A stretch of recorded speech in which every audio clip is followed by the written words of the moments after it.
Bismillahirrahmanirrahim. Assalamualaikum warahmatullahi wabarakatuh. Alhamdulillah wassalatu wassalamu ala Rasulillah wa ala alihi wa sahbihi wa mawalah wa la hawla wa la quwwata illa billahi wa ba'd. Baik, kita lanjutkan kajian Kitab Tauhid dan kita masuk pada bab ke-33, bab tentang pentingnya tawakal kepada Allah Subhanahu wa ta'ala.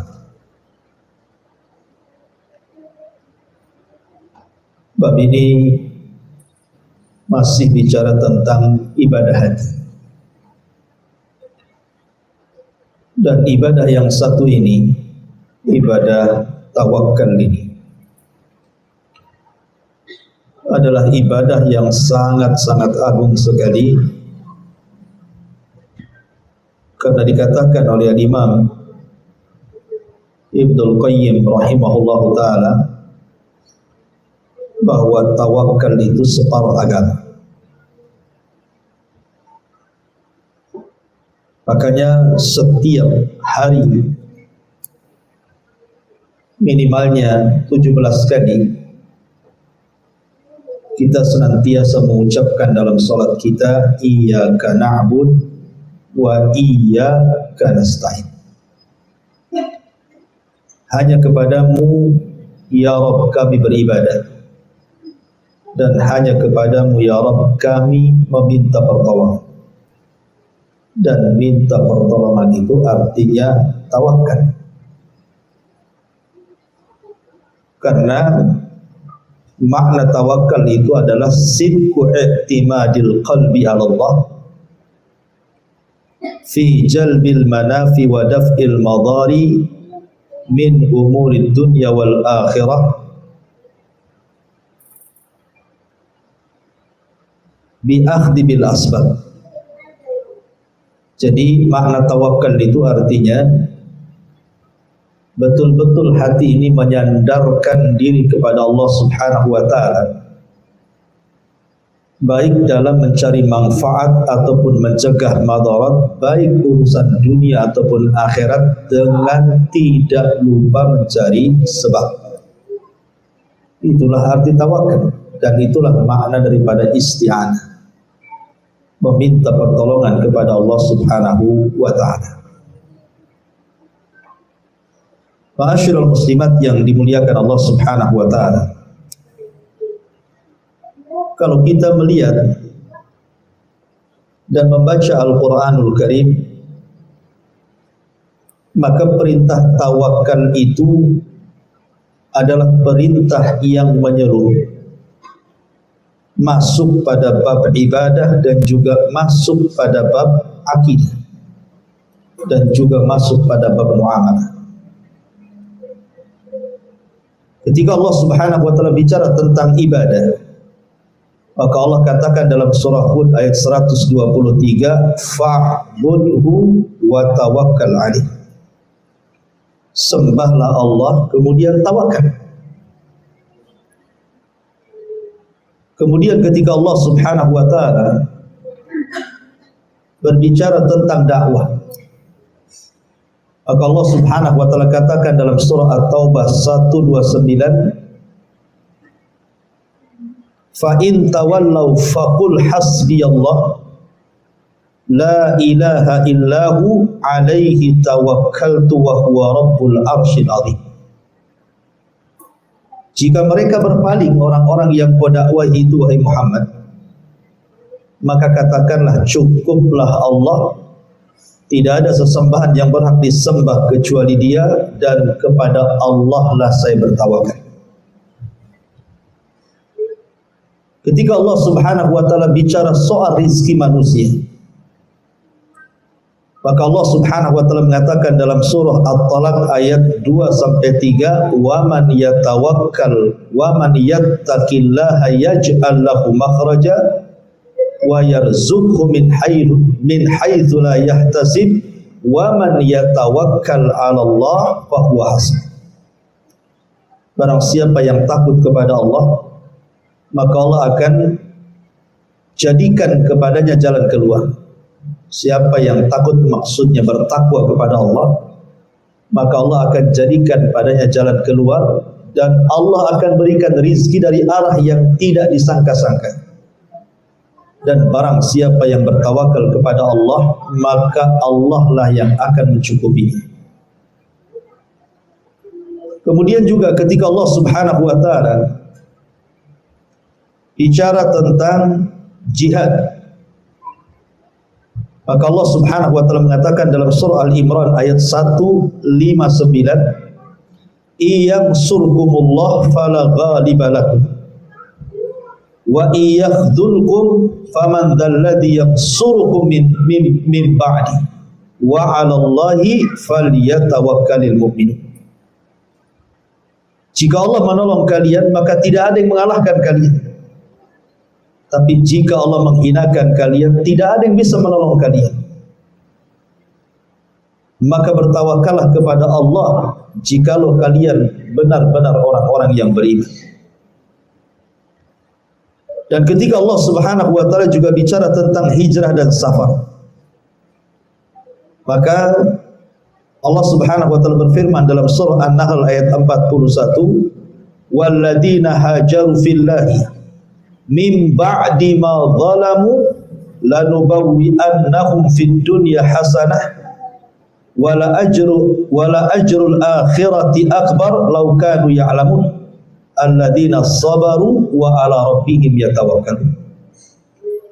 Dan orang-orang yang hijrah karena Allah setelah mereka mengalami kezaliman, maka kami akan tempatkan mereka di dunia dengan balasan yang baik dan pahala yang sangat besar kalau mereka mengetahui, yaitu orang-orang yang sabar dan mereka orang-orang yang tawakal kepada Allah Subhanahu wa taala.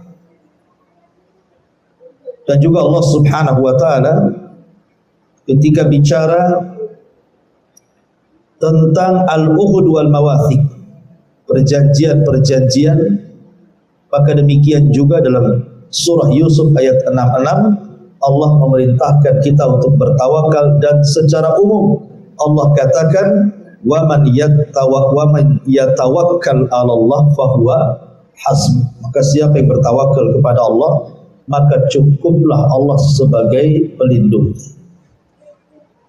Dari ayat-ayat ini yang kita baca, jadi tawakal itu mencakup semua aspek kehidupan, baik bicara ibadah ataupun muamalah.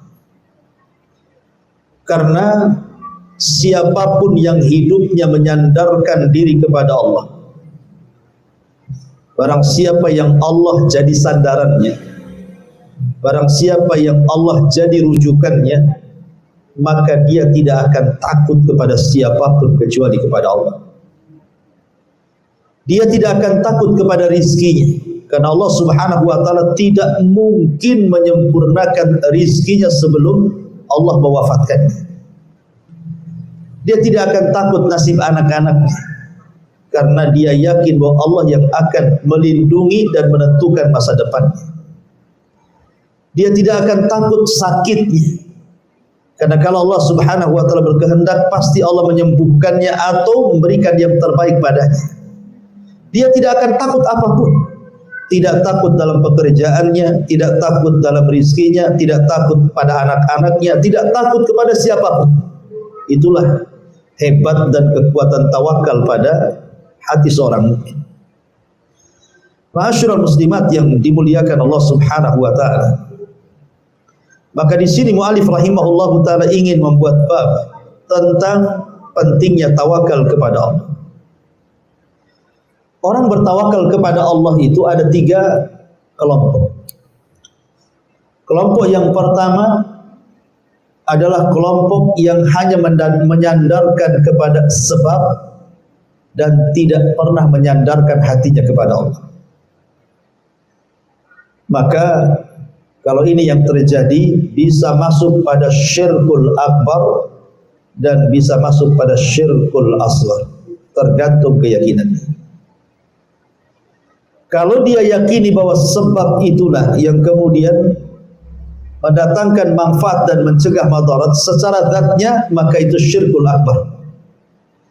Tapi kalau dia hanya menjadikan sebab yang bukan sebab, maka itu adalah syirkul asghar, syirik kecil. Dan menyandarkan kepada sebab tanpa bertawakal kepada Allah Subhanahu wa taala, ini sebuah kesalahan. Karena tidak mungkin Allah Subhanahu wa taala menghendaki sesuatu kecuali Allah akan buat sebab. Innallaha idza arada syai'an ahya asbab. Allah itu kalau menghendaki sesuatu terjadi, maka Allah Subhanahu wa taala akan hidupkan sebab. Makanya tidak cukup kita menyandarkan diri kepada Allah, tetapi harus mencari sebab. Contoh, ada orang yang ingin cerdas di sekolah supaya dia menjadikan lebih di antara kawan-kawannya, ranking 1, komlut atau apalah istilahnya. Tetapi dia tidak belajar, tidur saja hidup. Mungkinkah dia kemudian menjadi orang cerdas? Tidak mungkin. Karena man arada sa'adah tarakal wisadah, kata para ulama. Kalau hendak mencari kebahagiaan, maka dia harus meninggalkan sesuatu yang mengistirahatkan badan. Artinya harus bergerak. Orang ingin ranking 1 tetapi tidak belajar, mustahil. Sebagaimana orang ingin punya anak tapi tidak menikah, mustahil. Karena orang kemudian semata-mata hanya berpegang kepada sebab, maka Allah Subhanahu wa taala tidak akan mengabulkan keinginan. Ada orang yang sudah lulusan terbaik di sekolah, komlut. Kemudian ada perusahaan yang sedang membuka lowongan pekerjaan. Dia sudah kumpulkan semua syarat-syaratnya, berkas-berkasnya. Semuanya dia kumpulkan, medical check up-nya. Kalau dia hanya mengumpulkan semata-mata sebab dengan percaya diri, pede bahwa dia akan diterima, belum tentu. Belum tentu diterima kalau Allah tidak berkehendak. Pasti Allah akan buat sesuatu yang dia tidak bisa diterima. Karena mengumpulkan sebab saja tidak cukup. Harus ada penyandaran diri kepada Allah Subhanahu wa taala, karena sebab itu tidak mungkin terjadi kecuali Allah yang membuat sebab itu terjadi. Ini kelompok yang pertama. Kelompok yang kedua adalah orang-orang yang tawakul, bukan tawakul, wawunya panjang, tawakul. Beda tawakul dengan tawakul. Kalau tawakul tanpa tasdid, artinya orang yang hanya semata-mata menyandarkan kepada Allah dan tidak mau mencari sebab. Dia sakit tidak mau makan obat, dia sakit tidak mau datang berobat, dia sakit tidak mau datang ke rumah sakit, tidak mau datang ke dokter, ke tabib, ke sinse atau yang semacamnya. Kemudian kita tanya, kenapa kamu tidak berobat? Saya tawakal kepada Allah. Toh penyakit datang dari Allah, kalau Allah menyembuhkan, insya Allah sembuh. Gak akan sembuh. Kenapa? Karena harus mengambil sebab. Mengambil sebab. Makan obat. Datang ke dokter. Tanya kepada orang yang pintar pengobatan. Kemudian kelompok yang terakhir, inilah yang muwahhid, ahli tauhid, yang menggabungkan antara tawakal dan mengambil sebab. Makanya Nabi SAW ketika hijrah, bisa saja Allah Subhanahu wa taala kemudian langsung membawa Rasul lewat malaikat, dipindahkan dari Mekah ke Madinah, kan? Atau seperti peristiwa Isra Mi'raj pakai buraq umpamanya, kan bisa saja melesat sebentar. Tapi kenapa Nabi SAW harus mempersiapkan segalanya? Meminta kepada Abu Bakar untuk menjadi teman hijrahnya. Kemudian juga menghutang kepada Abu Bakar unta dan seluruh perbekalan di atasnya. Kemudian menyewa seorang ahli penunjuk jalan, Abdullah ibn Uraikid. Kemudian membuat taktik di perjalanan sehingga harus menginap di Gua Thur selama 3 hari. Untuk apa ini semua? Bukankah Allah sanggup kemudian mengirim buruk langsung kemudian melesat ke Madinah tanpa harus kemudian khawatir, takut karena musuh kemudian di mana-mana? Tidak lain dan bukan Allah ingin mengajarkan Rasul untuk dijadikan pelajaran kepada umatnya bahwa tawakal saja tidak cukup, harus mencari sebab. Cari sebabnya dulu. Ya. Kemudian contoh yang lain, Nabi Ibrahim alaihi salatu wassalam. Nabi Allah Ibrahim alaihi salatu wassalam ketika meninggalkan putranya Ismail dan juga Hajar di sebuah lembah yang kering kelontang, tidak ada tanaman, tidak ada tumbuhan, tidak ada binatang, tidak ada orang lagi di situ, main tinggal saja di situ. Tentu karena perintah Allah, bukan kemauan Ibrahim. Lah Hajar ini adalah orang yang sangat-sangat tawakal kepada Allah. Sampai-sampai ketika dia mengatakan, ila aina tadhhab ya Ibrahim? Hendak kemana kau pergi wahai Ibrahim? Ibrahim tidak menjawab, bahkan tidak menengok. Karena begitu perintahnya. Lama-lama Hajar paham kalau ini adalah perintah Allah. Sehingga dia mengatakan, kalau begitu idhab ya Ibrahim, wallahi lan yudayyi'an Allah. Pergi wahai Ibrahim, saya yakin Allah tidak menyia-nyiakan saya. Lihat, tawakal kuat kepada Allah Subhanahu wa taala. Kemudian setelah itu perbekalannya habis. Kemudian dia khawatir dengan Ismail. Kalau seandainya dia tidak minum, tidak makan. Akhirnya kemudian dia mencari sebab. Lari ke Bukit Safa, lari ke Marwah, balik lagi ke Safa, balik lagi ke Marwah, sampai 7 putaran tuh. Karena dia mendengar Ismail dari kejauhan menangis, dia khawatir bayinya. Maka dia kembali, rupanya sudah ada malaikat Jibril dan menghentakkan kaki Ismail ke tanah, muncullah air Zam-Zam, air yang sangat berkah. Begitulah tawakal, itu bonus daripada tawakal. Jadi orang itu mencari sebab dulu, baru kemudian Allah kabulkan keinginannya. Makanya harus mencari sebab, seperti Nabi Musa. Ketika dia dikejar oleh tentara Firaun, kemudian Bani Israel bingung. Di depannya lautan, di belakangnya pula tentara Firaun. Kemudian orang-orang mengatakan, innalah mudrakun, wahai Musa, mereka sudah melihat kita, kemana kita pergi? Maka Allah Subhanahu wa taala gambarkan, Allah katakan di dalam Al-Qur'anul Karim, fatawakkalu in kuntum mu'minin. Maka Musa mengatakan kepada Bani Israel, bertawakallah kalian jika kalian orang-orang yang beriman. Kemudian Musa mengatakan, tenang saja, inna ma'iya rabbi sayahdin. Kebersamaan Allah dengan kita pasti tidak mungkin menyia-nyiakan kita. Pasti Allah akan carikan jalan keluar. Maka kemudian orang-orang Bani Israel mengatakan, nahnu tawakkalna 'ala Allah. Kalau begitu kami bertawakal kepada Allah. Subhanallah. Hanya mengucapkan kalimat tawakkalna 'ala Allah, tiba-tiba kemudian mereka diselamatkan dari Firaun dan Musa memukulkan tongkatnya, kemudian terbelah lautan dan Bani Israel pun selamat. Hanya mengucapkan tawakkalna 'ala Allah, langsung Allah tahu. Dan Musa memukulkan tongkatnya. Ngapain Musa pukul-pukul tongkat coba ke lautan? Bisa saja Allah tanpa memukulkan tongkat ke lautan pun membelah lautan, karena tongkat itu tidak ada manfaatnya. Kita ambil tongkat bu, kita pukul-pukul lautan 1000 kali pukulan, tetap aja lautan seperti itu, tidak ada manfaatnya kan? Karena yang membelah lautan itu bukan tongkatnya Nabi Musa, yang membelah lautan itu Allah. Lalu kenapa Allah memerintahkan Musa untuk memukulkan lautan? Supaya mengambil sebab. Itu maksudnya. Supaya mengambil sebab. Dengan sebab tongkat itu dipukulkan di lautan, terbelahlah lautan, gitu maksudnya. Karena tongkat itu tidak bisa membelah lautan.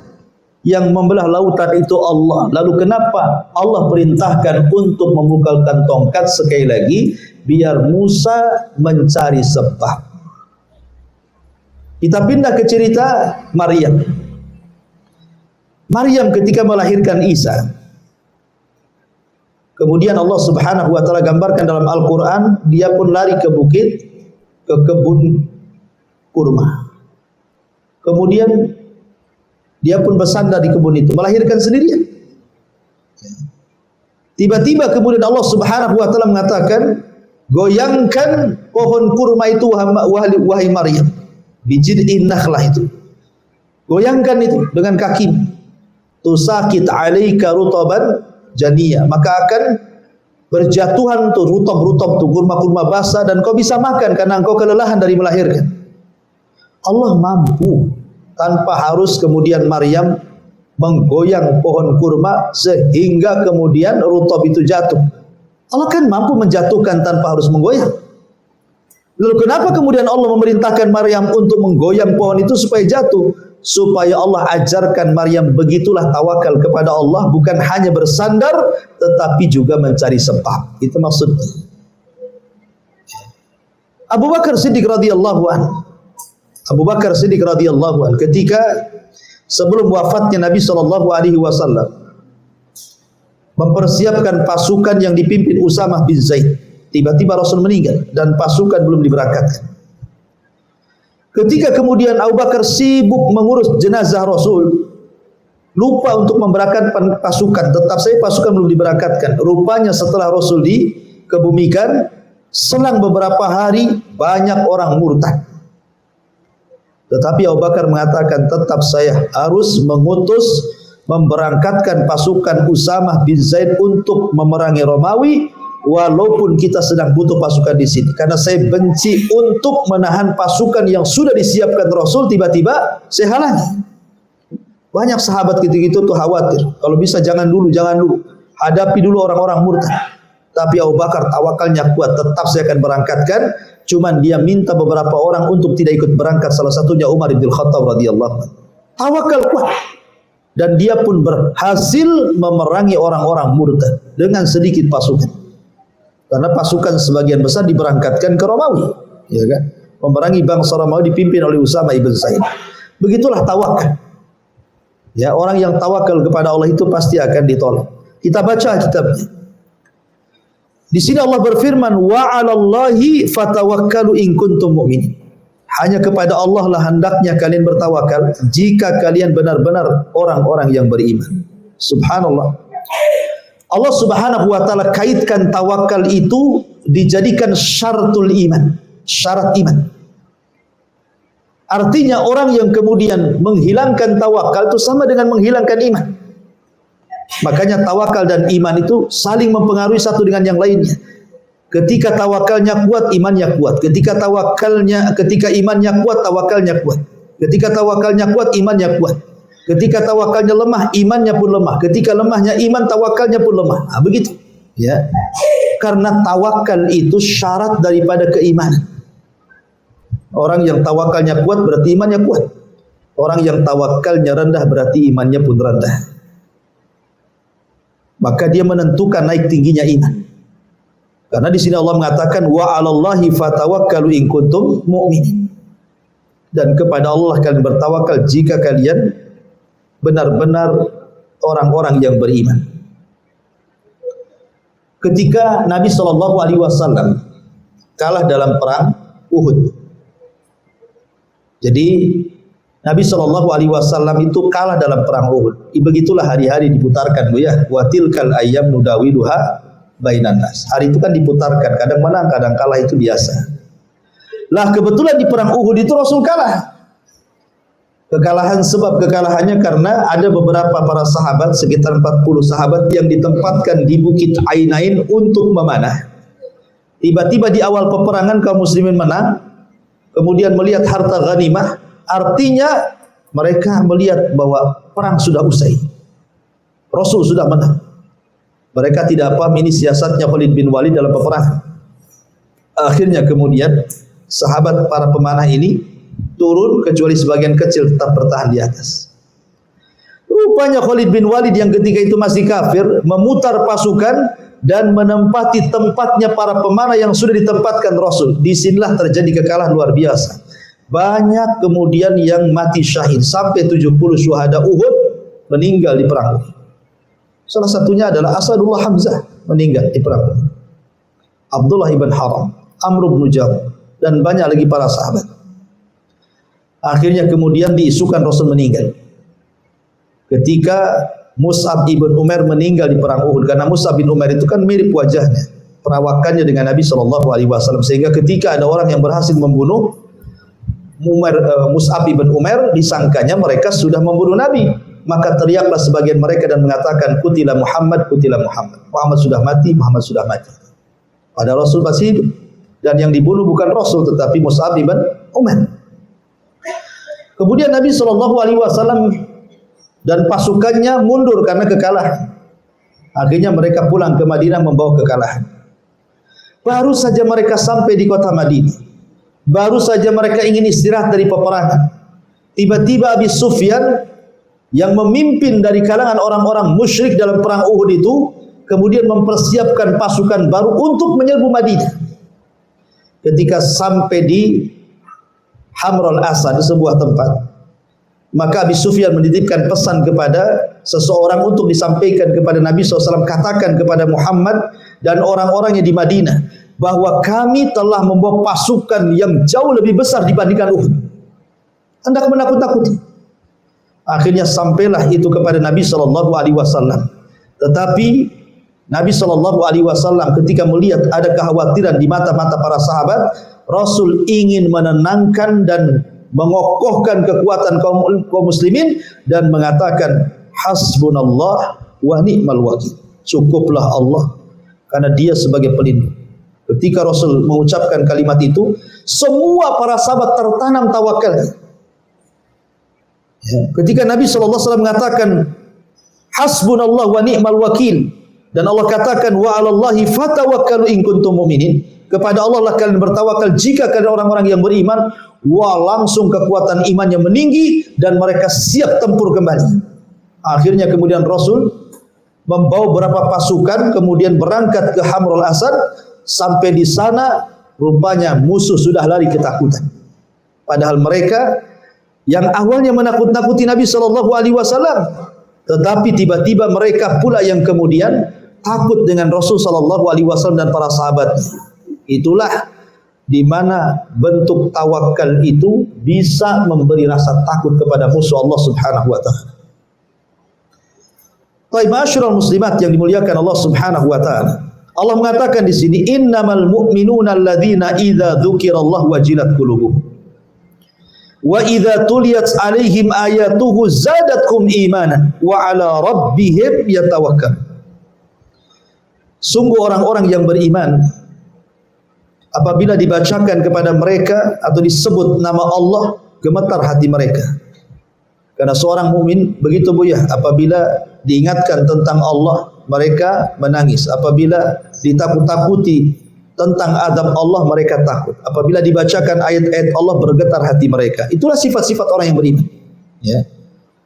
Kemudian Allah katakan, wa idza tuliyat 'alaihim ayatu, apabila dibacakan kepada mereka ayat-ayat Allah Al-Qur'an, zadatkum iman, bertambah keimanan mereka, wa 'ala rabbihim yatawakkalun, dan menambah tawakal mereka kepada Allah Azza wa Jalla. Begitulah seorang mukmin harusnya senantiasa membesarkan tawakal. Imam Ibnul Qayyim tadi saya katakan di awal bahwa tawakal itu separuh daripada agama. Akan tetapi tawakal itu bukan hanya bahasa yang bisa kita ucapkan dengan mudah, saya tawakal kepada Allah. Karena praktek di lapangan itu berat. Makanya kenapa balasannya juga hebat. Allah menjadikan orang-orang yang bertawakal itu di antara orang-orang yang masuk surga tanpa hisab dan adab. Allah masukkan orang-orang yang bertawakal kepada Allah adalah orang-orang yang masuk surga tanpa hisab dan adab. Sebagaimana Nabi SAW mengatakan bahwa di antara umatnya ada 70.000 orang yang masuk surga tanpa hisab dan adab. Salah satu cirinya adalah bertawakal kepada Allah. Wa 'ala rabbihim yatawakkalun. Demikian besarnya gitu ya. Orang bertawakal kepada Allah itu sampai pahalanya luar biasa. Iya, karena tawakal itu menyempurnakan tauhid. Tawakal itu menyempurnakan tauhid. Karena orang tidak tawakal lemah tauhid. Kemudian Allah Subhanahu wa taala berfirman, ya ayyuhan nabi, hasbukallah wa manittaba'aka minal mu'min. Wahai Nabi, cukuplah Allah menjadi pelindung bagimu dan bagi orang-orang yang beriman yang mengikuti. Di sini Allah Subhanahu wa taala merintahkan Rasul untuk menjadikan satu-satunya tempat sandaran adalah Allah. Makanya ketika Nabi SAW pulang dari Taif, pernah kisah saya ceritakan, Nabi dilempari oleh orang-orang Taif, mulai dari anak-anak, perempuan, orang dewasa, laki-laki, orang tua, satu kampung melempari Rasul dengan macam-macam lemparan, dengan batu, dengan kayu, pokoknya yang bisa menyakiti Nabi. Sampai Nabi pun terusir 1 mil dari Taif. Kemudian Nabi SAW hanya bisa berdoa, Allahumma ashku dha'fa quwwati wa qillata hilati wa hawani 'alan nas. Anta rabbul mustad'afin wa anta rabbul alamin wa anta rabbi wa rabbul alamin. Kata Nabi SAW, Allahumma ashku dha'fa quwwati, ya Allah, aku hanya mengadu atas kelemahan kekuatan, wa qillatah hilati, dan sedikit kemampuanku untuk berdakwah, dan manusia tidak menghormati aku. Engkau Rabb orang-orang lemah, engkau Rabbku dan Rabb seluruh alam semesta. Tetapi Rasul mengatakan, illam takun alayya sakhatun fala ubali, selama engkau tidak murka kepadaku atas apa yang mereka lakukan kepadaku, aku tidak peduli. Maknanya dalam kondisi genting seperti ini, Rasul masuk Mekah tidak bisa karena sudah diancam 18 kabilah akan dibunuh. Balik lagi ke Taif disakiti. Lalu apa yang bisa dilakukan Rasul? Bersandar kepada Allah. Maka dalam tempo-tempo tertentu, Bu, ketika ibu kesulitan gitu ya, kesulitan ekonomi, kesulitan kesehatan, ada konflik, ada masalah, Bu ya, kalau ingin diurai permasalahannya, lekas-lekas, cepat-cepat sandarkan punggung ibu kepada Allah. Karena hanya itu yang bisa kita lakukan. Allah yang membuat penyakit, Allah yang mengangkatnya. Allah yang membuat masalah, Allah yang akan menghilangkan masalahnya. Allah yang membuat sesuatu itu rumit, tetapi Allah juga yang memudahkan. Makanya kenapa Nabi SAW sampai mengatakan, Allahumma la takilni ila nafsi tarfata aini. Ya Allah, jangan kau biarkan aku sendiri tanpa ada dirimu walaupun sekejap mata. Subhanallah. Karena sering saya katakan, seberat apapun masalah, Bu, kalau Allah ikut campur tangan itu jadi ringan dan pasti diuraikan masalahnya. Tapi sekecil apapun masalah, kalau Allah tidak ikut campur, pasti sulit keluar dari masalah itu. Maka di sini pentingnya tawakal kepada Allah, karena siapapun yang menyandarkan diri kepada Allah, pasti orang ini tidak akan takut kecuali kepada Allah. Maka penting tawakal itu dalam kehidupan kita, karena itu separuh daripada agama. Maka Allah Subhanahu wa taala juga mengatakan di sini, "Wa man yatawakkal 'ala Allah fa huwa hasbuh." Barang siapa yang bertawakal kepada Allah, niscaya Allah akan mencukupi semua keperluannya. Jadi siapa yang bertawakal kepada Allah Subhanahu wa taala, niscaya Allah akan penuhi keperluannya. Dahulu Al-Imam Adz-Dzahabi rahimahullahu taala menceritakan tentang satu kisah orang soleh. Jadi ada orang soleh, orang kaya di zaman Imam Dzahabi. Orang soleh dan kaya ini tiba-tiba masuk ke sebuah masjid. Di dalam masjid itu dia melihat ada anak kecil yang belum balik sedang sholat dengan khusyuk. Khusyuk sekali dia sholat, luar biasa. Dan orang ini tidak pernah melihat ada anak sekecil itu bisa sholat dengan khusyuk. Karena biasanya anak-anak itu umumnya main-main, apalagi belum balik. Tetapi anak ini yang belum balik ini, dia dengan sholatnya, dengan khusyuknya, dengan tumakninahnya, sampai-sampai kemudian orang soleh, orang kaya ini takjub dengan anak itu. Ditunggulah anak itu sampai selesai sholat. Selesai sholat, kemudian orang kaya, orang soleh ini bertanya, "Nak, kamu anak siapa?" Kata anak ini, "Aku tidak punya siapa-siapa.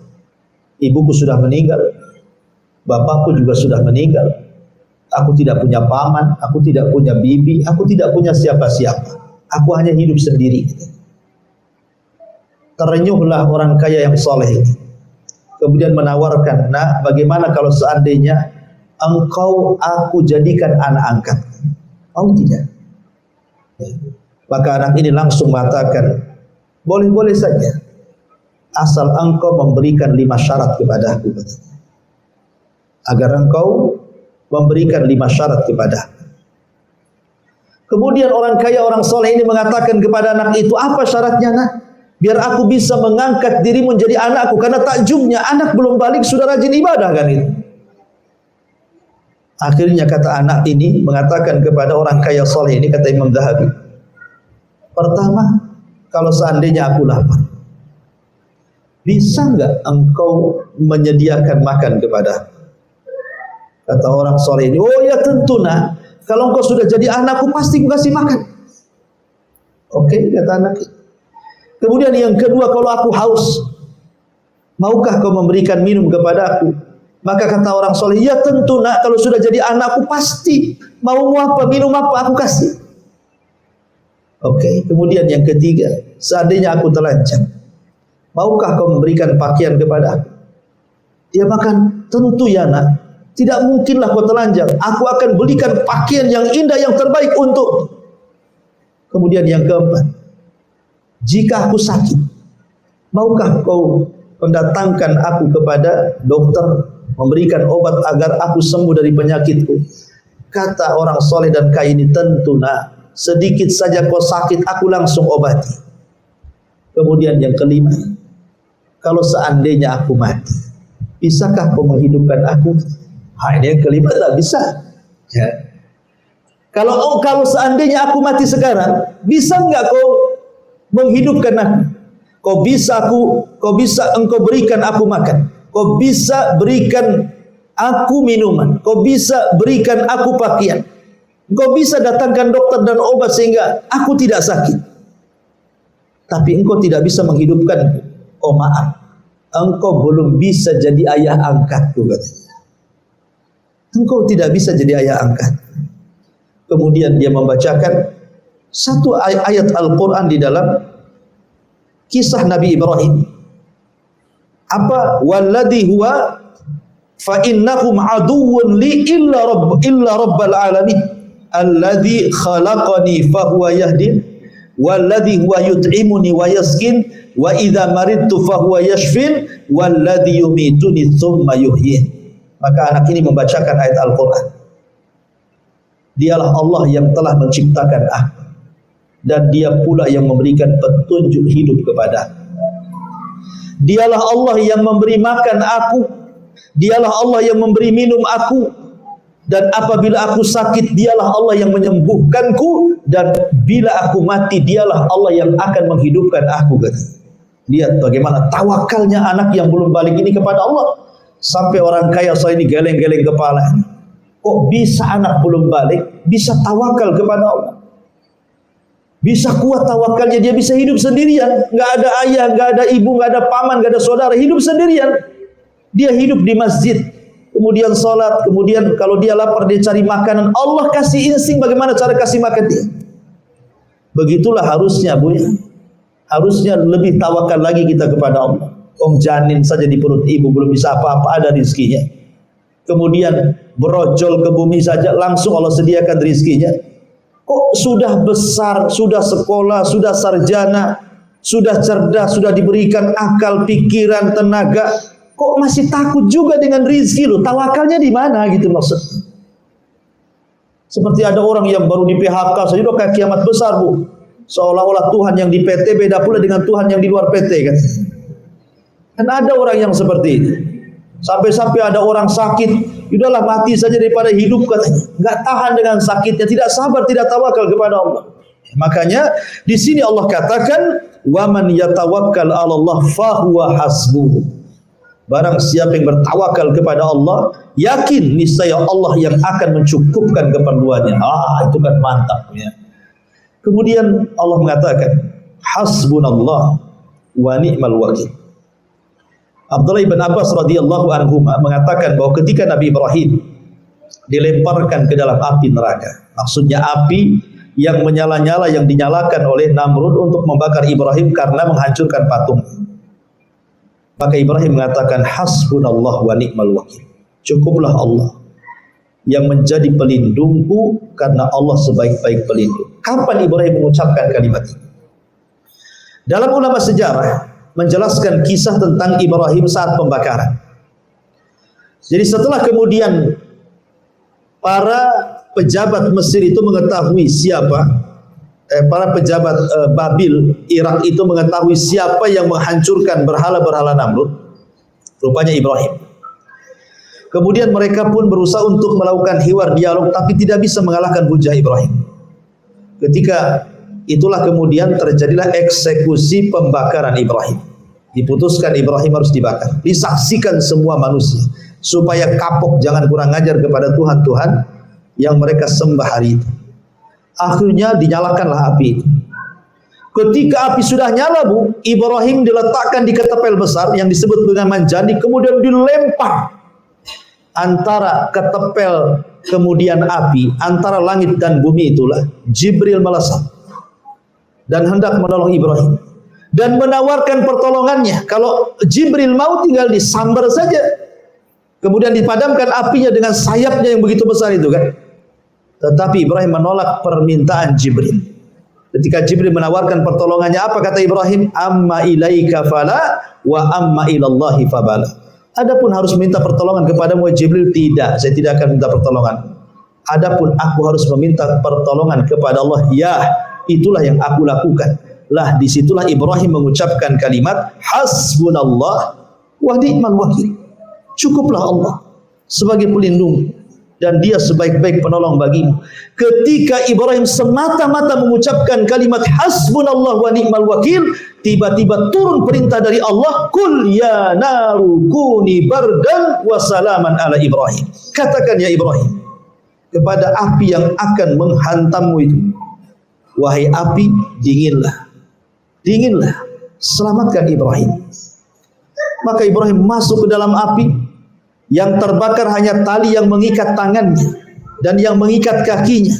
Ketika ada yang mengatakan seminggu, ada yang mengatakan 1 bulan, kemudian api itu padam. Allah lindungi Ibrahim di dalam api itu. Ketika manusia kemudian mencari-cari jasad Ibrahim, karena abunya menumpuk satu gunung dikorek-korek, rupanya Ibrahim sedang sholat. Sedang sholat dia, subhanallah. Ibrahim sedang sholat. Bapaknya menyaksikan tuh. Azar itu kan menyaksikan pembakaran itu. Ketika melihat anaknya selamat, apa kata Azar? Ni'mar Rabb Rabbuka ya Ibrahim. Sebaik-baik Rabb itu Rabb wahai Ibrahim. Tapi tidak juga masuk Islam dia.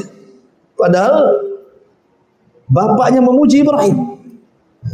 Itulah kenapa kemudian kalimat hasbunallah wa ni'mal wakil itu kalimat ajaib yang bisa menyelamatkan manusia. Lah, hal yang sama ketika orang-orang berkata kepada Rasul, sesungguhnya orang-orang Quraisy telah mengumpulkan pasukan untuk menyerang kalian. Karena itulah takutlah kepada mereka. Akan tetapi perkataan itu justru menambah keimanan orang-orang yang beriman kepada Allah dan Rasulnya, dan mereka pun mengucapkan persis seperti ucapan Ibrahim, hasbunallah wa ni'mal wakil, ni'mal maula wa ni'man nasir. Cukuplah Allah sebaik-baik penolong dan dialah sebaik-baik perlindung yang akan melindungi kita. Ma'asyiral muslimat yang dimuliakan Allah Subhanahu wa taala. Lalu kalau kita cerita tawakal lebih luas lagi. Apa sih buah tawakal itu? Apa sih hasilnya kalau orang bertawakal? Yang pertama, si'atur rizki. Orang yang kuat tawakalnya, rizkinya akan diluaskan. Perhatikan hadis Nabi SAW, "Lau antum tatawakkaluna 'ala Allah haqqa tawakkuli, la ruziktum kama yurzaku tayr, yaghdu himasan wa taruhu bitana." Hadis yang dikeluarkan Imam Ahmad dan disahihkan oleh Syekh Nasiruddin Al-Albani. Kata Allah, kata Rasul, kalau kalian betul-betul tawakal, katanya, dengan sebenar-benar tawakal, maka kalian akan diberikan rizki seperti Allah berikan rizki kepada burung keluar dari sangkarnya dalam posisi lapar, pulang pula sudah kenyang dan bisa memberi makan keluarganya. Siapa yang menghantarkan burung ke tempat rizkinya? Bukankah burung tidak sekolah? Bukankah burung tidak ada titel S1, S2, doktor? Apalagi profesor? Doktor itu tak ada di burung. Burung itu tidak ada yang kemana-mana bawa kartu ATM ke ibu, tidak ada. Ya. Tetapi burung itu yakin kemana harus mencari makan. Siapa yang mengarahkannya? Kalau bukan karena Allah, instingnya di sana ada makan itu. Lah kalau burung tidak berakal, dia bisa tawakal dan paham firman Allah, wa ma min dabatin fil ardi illa 'alallah rizquha. Tidak ada satupun binatang yang melata kecuali sudah ditentukan rizkinya. Lah kita yang berakal kok kekhawatiran dengan rizki ini gimana ceritanya? Harusnya kita lebih berakal dibandingkan burung itu, kan lebih yakin, lebih pede gitu ya. Bahwa rizki kita tidak mungkin disia-siakan Allah Subhanahu wa taala. Karena ketika Allah Subhanahu wa taala menciptakan alam semesta ini, Allah sudah siapkan fasilitasnya, Bu. Laut dengan berbagai macam ikan-ikannya, sungai dengan berbagai macam ikan-ikannya, gunung, hutan dengan berbagai macam buah-buahannya, ladang sawah dengan berbagai macam biji-bijiannya. Itu semua untuk siapa loh? Untuk kita. Masyaallah muslimat yang dimuliakan Allah Azza wa Jalla. Kalau orang tidak punya apa-apa, ambil pancing, nongkrong aja tuh di pinggir parit gitu. Dapat nanti lele. Siapa yang kasih lele kalau bukan Allah? Karena tidak mungkin juga lele tiba-tiba makan pancing kita kan kalau bukan Allah ngarahkan gitu. Berarti memang hari itu kita dapat rezeki lele gitu. Kalau ingin cepat lagi Bu, bawa uang ke pasar, beli lele banyak-banyak. Tapi di sini ma'asyiral muslimat yang dimuliakan Allah Azza wa Jalla, bagaimana Allah Subhanahu wa taala ingin katakan kepada kita lewat percontohan burung ini. Burung saja tidak berakal, bisa cari makan. Kita lah yang berakal, masa tak bisa cari makan? Makanya luar biasa. Kalau kita melihat binatang-binatang saja kan, yang kecil-kecil lah kayak nyamuk. Nyamuk itu kan, terutama nyamuk betina Bu, itu kan suka ngisap darah. Karena dia harus ngisap darah. Dan ketika ngisap darah kita itu ancamannya apa? Kena tepuk tangan ibu kan. Bisa berhasil, bisa tidak. Tapi ibu cari makan nggak pernah ada yang hari-hari nepuk ibu kan. Ya. Kalau hari-hari nepuk ibu mungkin orang nggak mau cari makan lah kayak nyamuk. Tapi nyamuk itu tawakalnya luar biasa kepada Allah. Ditunggunya ibu tidur dulu. Ya.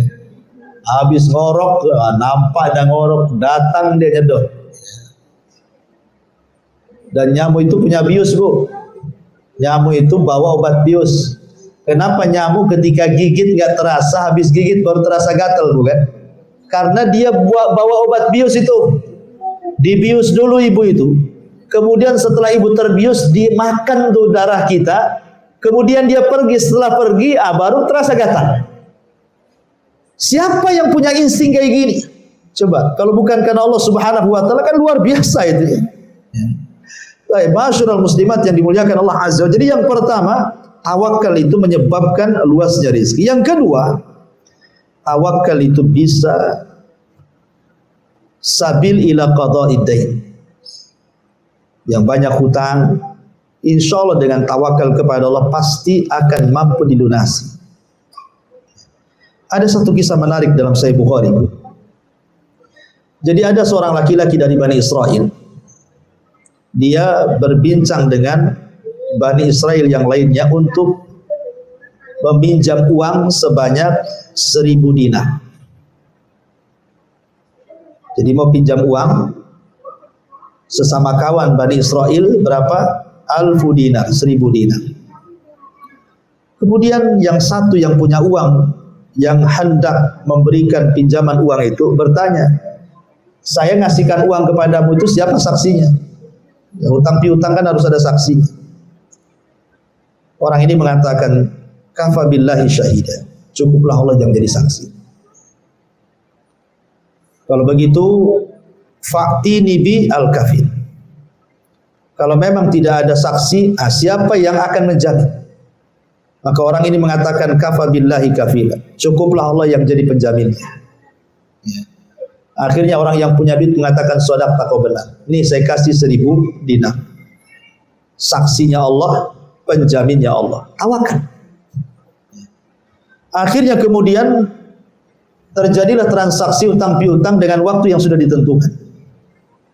Ketika sudah pada waktunya, waktu pembayaran, akhirnya kemudian dia pun hendak mengantarkan uang ini. Masalahnya dari tempat dia ke tempat yang punya uang itu terlintas satu sungai yang harus diseberangi.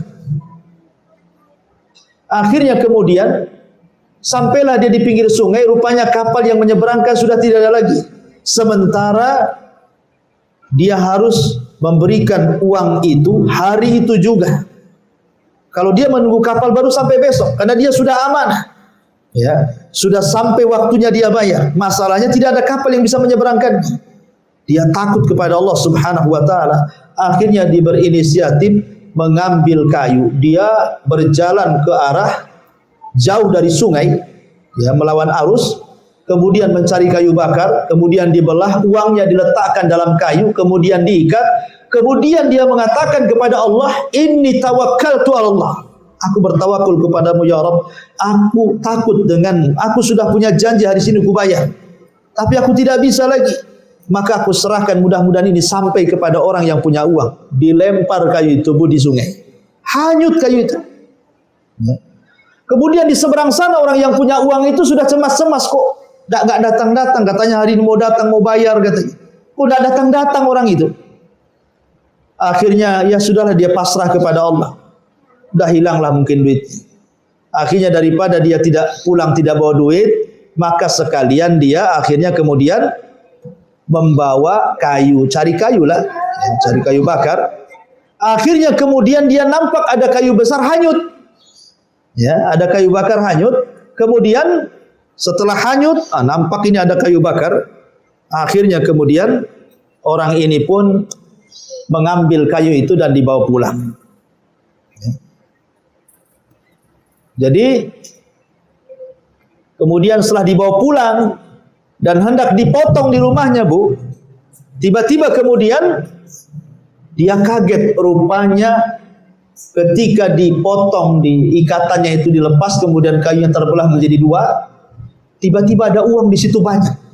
Dan di situ ada surat, rupanya setelah baca itu surat dari orang yang dihutangi. Dia mengatakan alhamdulillah.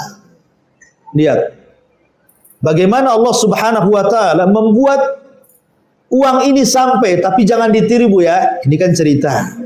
Ya, kalau ibu tiru ya hanyut duitnya. Ya, maksudnya begini, ini kan kisah orang dulu, gitu ya. Kisah orang dulu, seperti inilah orang itu amanahnya. Makanya Allah Subhanahu wa taala akan tolong karena dia tawakal luar biasa kepada Allah. Makanya Allah tolong, gitu ya, dihanyutkan pun akhirnya sampai juga kemudian uang itu. Masya Allah. Baik. Kemudian yang ketiga, orang yang tawakal itu, Bu, setan tidak akan sanggup untuk menyesatkannya. Karena Allah yang mengatakan dalam surah An-Nahl 99, "Innahu laisa lahu sultan 'alal ladzina amanu wa 'ala rabbihim yatawakkalun." Tidak ada kuasa bagi setan terhadap orang-orang yang beriman dan orang-orang yang bertawakal.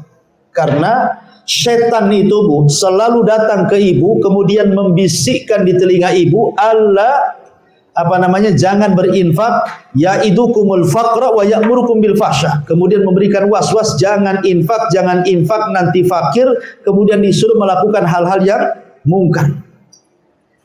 Ketika ibu lawan, tetap tawakal kepada Allah. Saya yakin kalau saya infak Allah akan ganti 700 kali lipat. Bismillah, tawakal Allah. Maka setan akan menggigit jarinya. Oh, tidak bisa digoda orang di rupanya. Ya. Jadi setan tidak mungkin dekat-dekat. Termasuk juga tawakal itu yudhibut tasya'uf. Bisa menghilangkan perasaan was-was. Ya, was-was itu, Bu. Contoh umpamanya ibu mau pulang, mau berniaga, mau bertamu, mau kemana lah pokoknya bersama suami. Tiba-tiba kemudian tanpa disadari motor ibu nabrak kucing. Matilah kucing itu, ketabrak ibu. Kemudian tiba-tiba ibu takut karena ada keyakinan di masyarakat kalau nabrak kucing maka kucingnya harus difardu kifayahkan, katanya. Harus dimandikan, dikafankan, dikubur di tamiang, katanya. Baru nanti nggak akan ada kecelakaan. Ya. Bu, kucing itu sama dengan binatang yang lain. Ibu nabrak kucing, nabrak ayam, sama aja hukum. Nggak ada bedanya, kan nggak sadar, nggak disengaja. Kecuali sengaja, jangankan nabrak kucing, nabrak ayam aja disengaja berdosa kita. Oh, disengaja kan gitu ya, apalagi ayam orang. Jadi Kalau ibu tawakal lah ini tidak apa-apa ini, bismillah aja terus, insya Allah nggak terjadi apa-apa itu, nggak terjadi apa-apa karena tawakal itu yudhibut tasya'um. Baik, kemudian yang nomor 5, tawakal itu adalah satu jalan untuk masuk surga tanpa hisab dan azab. Tadi saya sudah jelaskan hadisnya bahwa di antara sifat-sifat 70.000 orang yang masuk surga tanpa hisab dan azab adalah wa ala rabbihim yatawakkal. Kemudian juga yang keenam, tawakal itu adalah jalan kemuliaan. Orang kalau bersandar kepada uang, uangnya hilang, hina dia. Orang kalau bersandar kepada perusahaan, perusahaannya bangkrut, selesai dia. Orang kalau bersandar kepada suami, suaminya mati, kawin lagi katanya. Maksudnya begini, kalau orang menyandarkan kepada makhluk, Bu, makhluk itu masalah juga dengan ibu. Siapapun yang menyandarkan kepada makhluk itu pasti membawa kehinaan.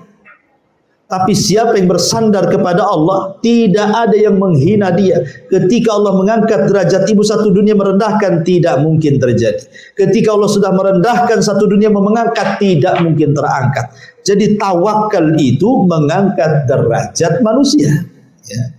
Kemudian yang nomor 7, Allah suka dengan orang-orang yang bertawakal. Allah itu paling senang dengan orang-orang yang bertawakal. Dan yang nomor 8, tawakal itu adalah alamat keimanan dan juga tanda keislaman. Dan tawakal itu juga bisa menghilangkan al-humum, perasaan gundah, gulana, sedih, dan begitu seterusnya. Karena hakikat tawakal itu sebenarnya beriman dengan takdir, Bu. Bahwa tidaklah sesuatu terjadi kecuali atas takdir Allah. Sehingga ketika datang dunia tidak terlalu senang, ketika hilang dunia tidak terlalu sedih.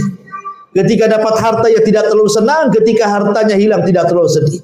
Karena dia tawakal kepada Allah. Boleh jadi ketika harta ini hilang sudah ditakdirkan. Boleh jadi ketika ini harta datang sudah ditakdirkan. Semua berjalan dengan takdir. Orang kalau berjalan dengan takdir, maka akan tenang hidupnya. Dan itulah hakikat tawakal, berjalan dengan takdir. Serahkan semuanya kepada Allah Subhanahu wa ta'ala. Kita hanya mengambil sebab saja. 1, 2 sebab jadi, lebihnya Allah Subhanahu wa ta'ala yang akan menjalankan niat kita. Selesai. Ya. Jadi tawakal itu sangat penting sekali, maka dari sekarang tanamkan sifat tawakal yang luar biasa keutamaannya di sisi Allah Subhanahu wa taala. Wallahu a'lam bishawab. Ini yang bisa sampaikan. Tapi sebelum saya tutup, silakan kalau ada yang mau bertanya.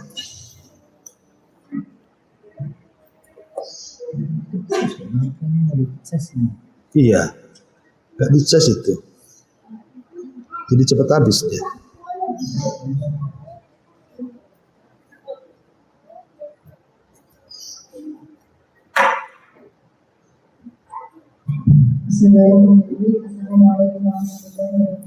Waalaikumsalam.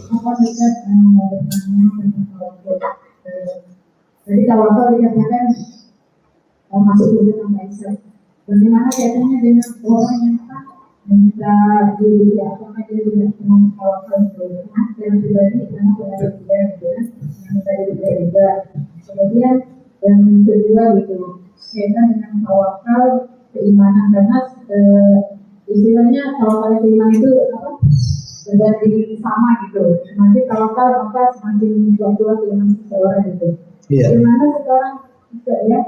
Karena ada lingkungan terdekat kami lingkungan kami dulu gitu kan, dia itu terlihat beriman gitu, lagi sholat masjid, tapi ketika ada suatu masalah dia memilih jalan bagi menjelau untuk bunuh diri gitu maksudnya gitu ya. Itu seperti apa gitu? Ada juga kaitan ulama sekarang itu mengatakan kita tidak boleh bicara apa gitu, itu karena mental penyakit mental gitu, bukan itu tidak dipengaruhi gimana apa, tapi ini penyakit mental itu karena ahli mental gitu kan, itu kejualan yang mengatakan demikian gitu. Iya, alhamdulillah. Tentang hadis Nabi SAW bahwa Rasul melihat umatnya ada 70.000 orang yang masuk surga tanpa hisab dan adab. Kemudian salah satunya adalah alladzina la yastarqun wa la yaqtawun, kemudian wa la yatatayyarun wa ala rabbihim yatawakkalun. Salah satunya tawakal dan tidak minta diruqyah. Kalimat tidak minta diruqyah itu bukan berarti setiap orang yang minta ruqyah dikeluarkan dari 70.000 orang yang masuk surga tanpa hisab dan adab, tidak. Sebagian ulama memahami maksud la yastarkun tidak minta diruqyah itu maksudnya orang yang sedikit-sedikit minta ruqyah, sakit sedikit tolong ruqyah, saya pengen ruqyah, belum berusaha meruqyah sendiri, minta ruqyah sama orang, ya. Tetapi orang-orang yang memang tidak bisa disembuhkan penyakit itu kecuali dengan ruqyah, itu tidak termasuk. Dia sudah ke dokter, dokter angkat tangan. Sudah ke herbalis, herbalis angkat tangan. Sudah ke sinse, sinse angkat tangan. Akhirnya dia pikir tidak ada yang bisa mengobati kecuali dengan ruqyah. Akhirnya dia minta ruqyah. Kalau memang tidak bisa disembuhkan kecuali dengan ruqyah, ia tidak mengeluarkan dari 70.000 orang yang masuk surga tanpa hisab dan adab, karena darurah sifatnya. Jadi yang dimaksud dia la yastarkun itu maksudnya orang yang minta ruqyah sedikit-sedikit minta ruqyah, sedikit-sedikit, belum dia meruqyah sendiri atau mencari perobatan yang lain, ya dia sudah minta ruqyah. Minta ruqyah itu pada dasarnya mubah-mubah saja, tidak ada masalah. Ya, sama dengan datang ke dokter, karena itu kan perobatan gitu, ya. Cuman konsekuensinya tidak dimasukkan ke kelompok itu saja yang 70.000. Dia nggak haram, minta ruqyah nggak haram. Cuman dikeluarkan. Jadi terpaksalah dia masuk pada proses hisab gitu saja. Tapi kan hisab ada dua macam, tidak semua hisab sulit, ada hisab mudah gitu ya. Yang cepat, yang waktunya hanya dari duhur ke asar atau udah masuk surga gitu ya. Nah, jadi itu harus dipahami. Kemudian juga pertanyaan kedua tadi soal orang yang nampak sholat tapi kok bunuh diri, berarti dia tidak tawakal. Sholat itu amalan badan, bukan amalan hati. Jadi tawakal itu amalan hati, Bu. Tawakal itu amalan hati, bukan amalan badan. Betapa banyak orang-orang yang nampak badannya beramal soleh tapi hatinya lemah. Ya, walaupun sebenarnya sholat juga salah satu penguat iman, itu ya. Harusnya semakin kuat sholatnya, semakin kuat imannya, semakin kuat tawakalnya, kan begitu harusnya, Bu ya. Ya, maka sekali lagi bukan jangan salahkan sholatnya, ya, karena tawakalnya kurang kuat. Ya, tawakalnya kurang kuat. Kalau dia kuat tawakalnya, dia bisa menghadapi segalanya. Bicara tentang rizki, dia yakin Allah yang kasih rizki saya. Orang yakin bahwa Allah yang akan kasih rizki anak saya. Saya mau melahirkan 12 anak pun saya yakin. Buktinya orang dulu, Bu, anaknya banyak-banyak, jadi orang semua. Padahal di desa tuh makan sekedarnya, nasi pakai garam saja, kadang sehari makan sehari tidak. Buktinya sudah besar jadi ibu-ibu, kan itu. Orang dulu tawakal luar biasa, orang dulu. Udah susah jadi makan orang dulu. Tapi kenapa pun anaknya sehat-sehat? Karena Allah yang menjaga mereka, bukan makanan. Ya, orang sekarang ini kadang-kadang makan sudah enak, ini sudah enak, itu sudah enak. Gitu. Kadang-kadang tawakalnya kurang. Nanti ajalah, batasialah keturunan, jangan banyak-banyak. Nanti susah cari makan, susah menyekolahkan. Belum dicoba, belum lahir pun anak itu sudah main agenda-agendaan seolah-olah dia nggak yakin dengan Allah. Itu namanya nolak takdir. Jadi sekali lagi bahwa orang yang sholat kemudian bunuh diri, ya memang dia belum tawakal.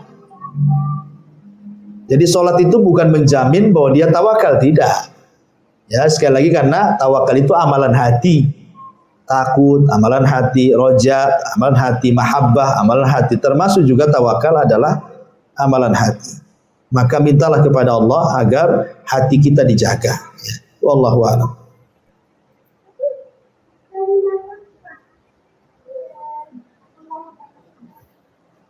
Ya,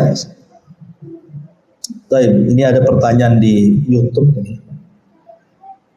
Dari siapa nih? Lolita. Assalamualaikum Pak Ustadz. Mau nanya apakah boleh menghafal Al-Quran dengan ditulis Latin bukan Arabnya biar cepat hafal, dan apakah ada pahalanya? Iya, ya enggak apa-apa. Cuman tulisan Latin dengan tulisan Arab itu beda gitu ya. Jadi tulisan Latin dengan Arab itu terkadang bunyinya beda. Ya, tetapi bagi Anda yang memang Allah takdirkan belum bisa lancar baca Quran, ya kurang mungkin tahsinnya, makhrajnya, atau kadang-kadang tak bunyi juga ini huruf-huruf apa, sekarang Allah mudahkan dengan ada Latinnya.